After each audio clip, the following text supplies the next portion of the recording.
We're here because we have amazing teaching ministries that preach a message that is just unbelievable.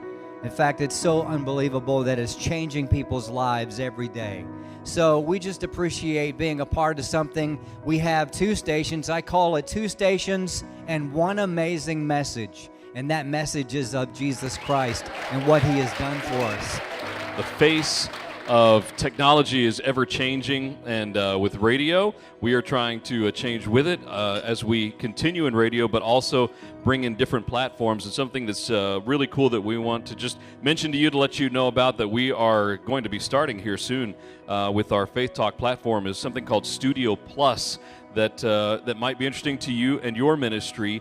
All right, to introduce our speaker for today, I'd like to bring up our Senior Vice President of Salem Media Group, the one and only, Mr. Alan Power. I was thinking about what it takes to be a great pastor.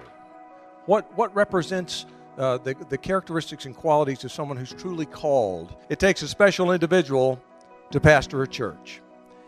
Those of you that are new here, and all over the country every year, we have about 60 of these events. This is for your benefit. Those of you that have been here, you've heard us say before why that Salem Media Group and Faith Talk here in Atlanta does these events. We do them simply to encourage and challenge you, the pastors, because Christ reaches every city with the message of the gospel through the local church. Local pastors and wonderful pastors like Dr. Robert Jeffress. He is absolutely going to encourage and challenge you. Would you please make welcome Dr. Robert Jeffress. Thank you so much, Alan, Mike, for the invitation, the opportunity to be with you. Today's message is not expositional, but it is intensely biblical and extremely practical. Now, I'll never forget one Saturday afternoon in one of the breakout sessions, listening to Chuck Swindoll talk to a group of pastors about the topic of avoiding the landmines of ministry. I'll never forget it, because he identified the 4 landmines of ministry, and they all begin with an S.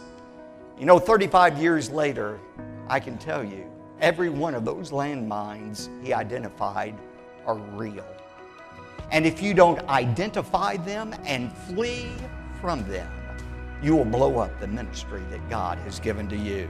You can really trust your ministry to God. He has a great work He wants to do through you. He may actually move you someplace else, or He may leave you right there, but don't give up prematurely.